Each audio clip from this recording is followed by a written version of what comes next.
Big thanks go out to Tywa for supporting today's video via Patreon.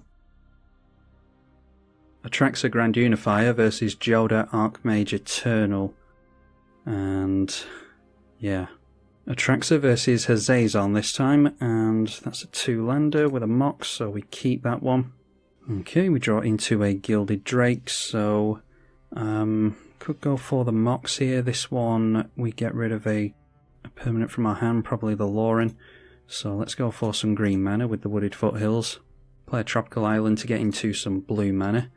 And then before tapping that, we'll play the Chrome Mox. Hope our opponent doesn't scoop to a Mox. Put Lauren under that, and then it can be the Nature's Law. And we want some black mana here for the Vamp Tutor.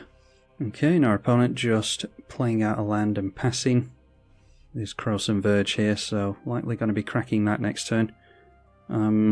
So I think Arid Mesa for another tap land is fine. Actually, let's go for the Vamp Tutor. And we don't have Jeweled Lotus in the deck because it's not working on Magic Online for some reason. So it'll have to be the Mana Vault.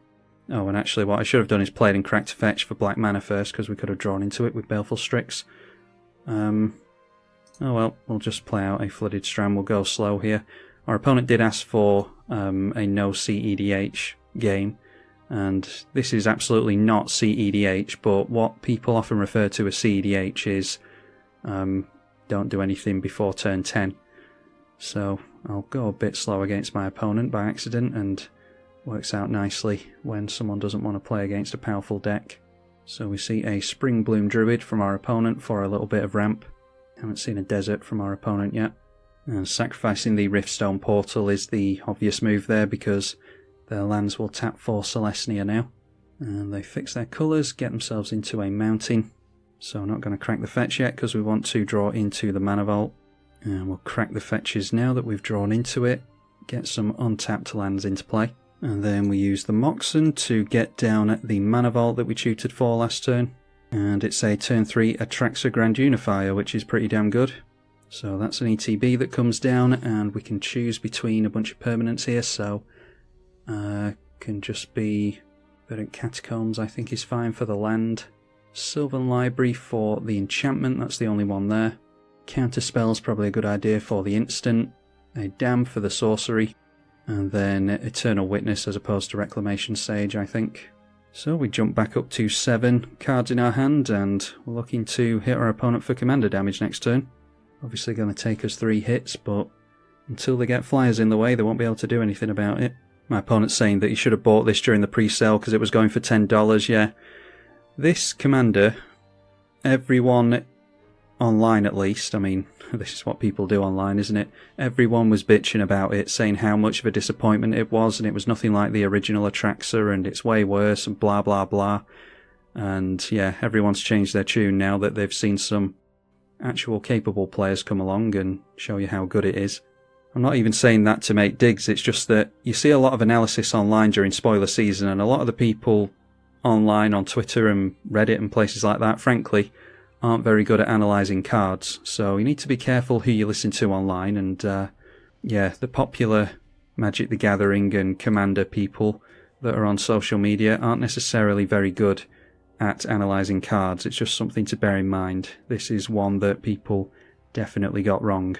Everyone should have been worrying about this instead of Elesh Norn, because Elesh Norn hasn't turned out to be as much of a threat as everyone was thinking it would be. Anyway, we draw into a command tower here. I think we just get down the Sylvan Library is fine. We want to hold up the counterspell, I think, although we could get down a Tricycle land, so Verdant Catacombs can get a Tricycle land if we want it to. Otherwise we're holding up counter magic, so Baleful Strix to get a Death Toucher in the way. Our opponent played a Harrow and Knight of the Reliquary, by the way, last turn. Draw into an Overgrown Tomb, so got plenty of lands to make. We'll deal the first attack out of 3 that we need to hit our opponent with. And we do of course gain 7 life from that as well, because Atraxa has all the keywords from the original one.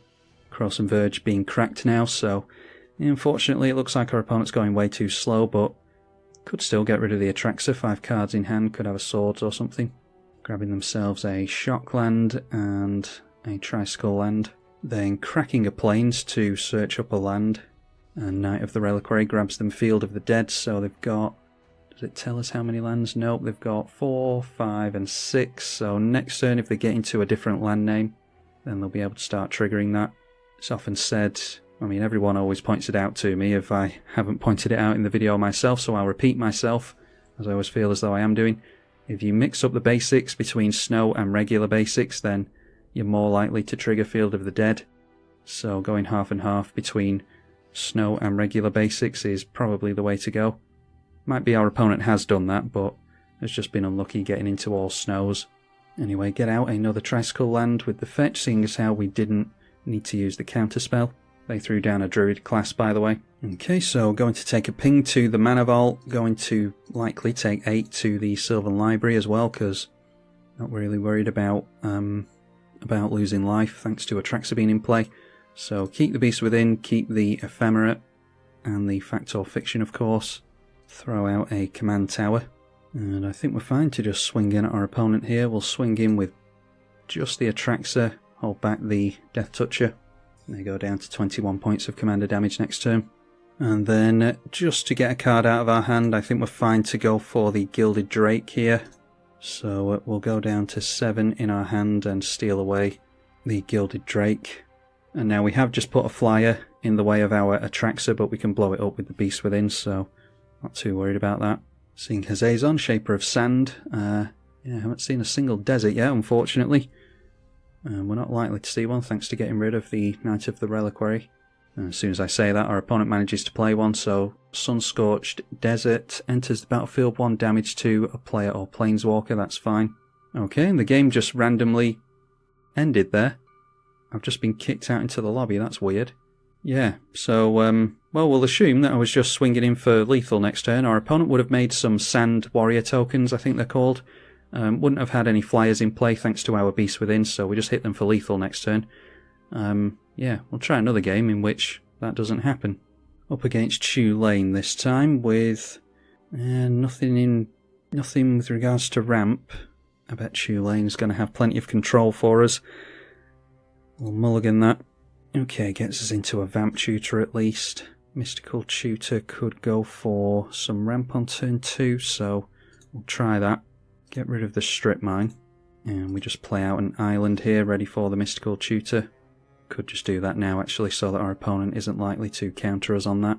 We'll grab a 3 visits as opposed to the Farseek, because I'm not sure if the land coming in tapped from Farseek is going to be relevant.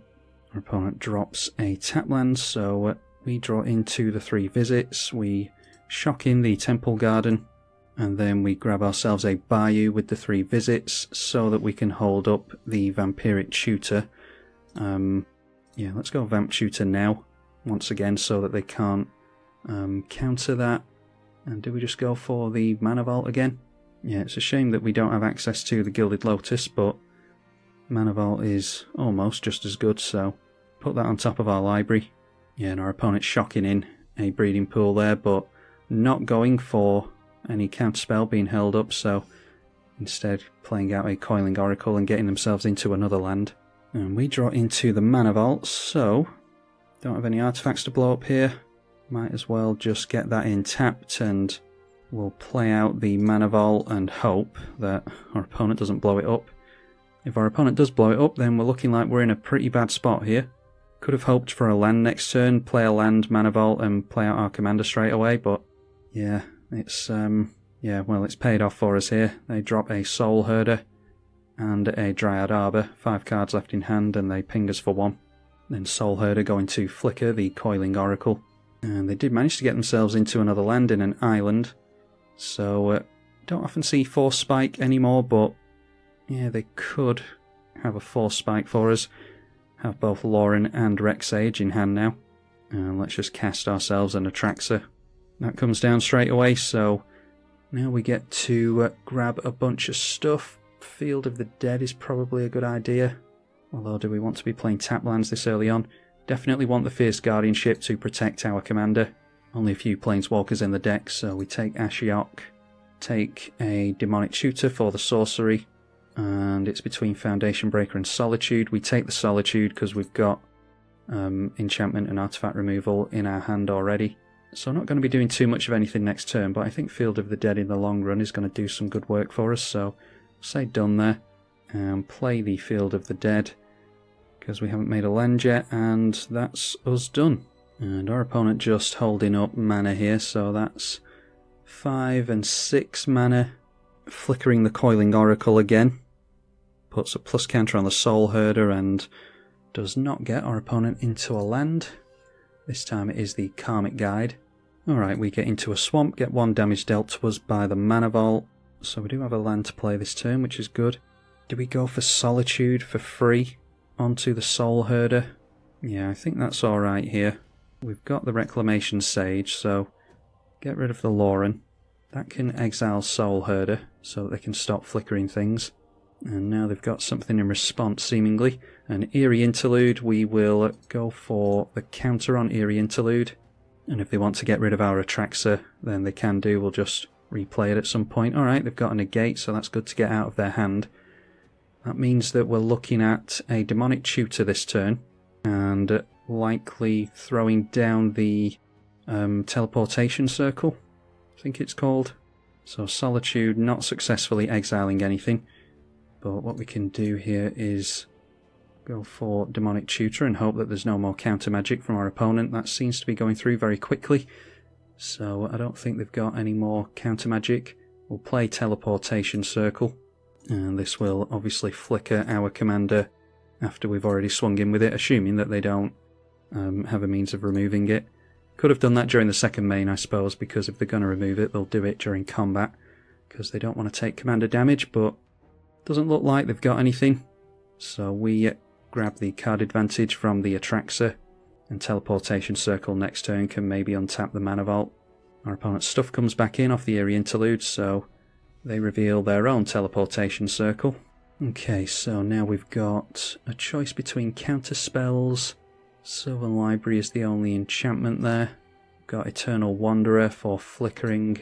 Grab ourselves a fetch, just in Foundation Breaker, the only creature, so we grab that. Farseek is the only sorcery, we grab that. Mana Drain over Counterspell, and yeah, we'll take the Marsh Flats here. So taking our hand up to 8 again, and I think we'll get rid of the Farseek. Could have planned that turn out better. I could have just kept the Farseek and not had it enter the bin there, could have kept it in the library. But I want the Foundation Breaker and the Rex Sage, because we'll likely want to blow up a Teleportation Circle soon. Instead we see a Cyclonic Rift from our opponents, so looking to deal a bit of damage to us, which we couldn't care less about with Atraxa being our commander. They did manage to get another land off the Coiling Oracle. This combination of cards is doing a lot of ramping for them. So we draw into, luckily, Swords to Plowshares. That'll have to go on the Soul Herder. We'll try that right now and successfully get rid of Soul Herder. Then it can be the Mana Vault. Play Marsh Flats, that triggers the Field of the Dead, which is why we grab the fetch, because we get 2 landfall triggers with the fetches. And we want another piece of white mana here, so it can just be a Tundra, I think is fine. Obviously triggers Field again. And then we are going for the Eternal Wanderer, and that can untap our Mana Vault, ready for using that again. So tick up on the Eternal Wanderer, exile the Mana Vault, and we'll end the turn with the Sylvan Library. Obviously not holding up the mana drain like we could have done, but I'm having fun having the game last a bit longer against my opponent here. So he plays a Rampant Growth, 3 cards in hand, and his card draw engine switched off thanks to getting rid of Soul Herder. So I dare say we see Tulane here. No, instead it is Teleportation Circle, which we're all too happy to blow up next turn. Flickering the Coiling Oracle reveals a Revelark. They've got the Karmic Guide Revelark combo, so we definitely want to hold up counter magic for that. Draw some extra cards with the Sylvan Library. Yes, we'll keep Beast Within and a couple of lands in our hand. And then we can just tap down Mana Vault every turn now and tick it up with the Eternal Witness to untap it. Or the Eternal Wanderer, I should say. So that can be Reclamation Sage. Going to blow up the Teleportation Circle. And then to keep our opponent from doing any tutoring for answers, we can play out the Ashiok Dream Render and we'll mill them and exile their library, or exile their graveyard I should say. And yep, that's enough to have our opponent scoop. So without a graveyard, the Karmic Guide and Revelark combo isn't going to do a whole lot of anything for them. They still could have got it going and had infinite deaths and ETBs and all that kind of thing, but would have just countered one of them with the mana drain there. We're not in any particular rush in this deck because, well, as we saw here, we just get way too much card advantage for our opponents to deal with oftentimes. So there we are, the most underrated card in all of Magic the Gathering in many, many years, and we see here why it's so incredibly potent, and this is in a format where we hardcast it, so imagine if you cheat it out. Hope you look forward to seeing more from Atraxa Grand Unifier, because I can't wait to play more of it, frankly. I'm tribalkai. Thank you for watching.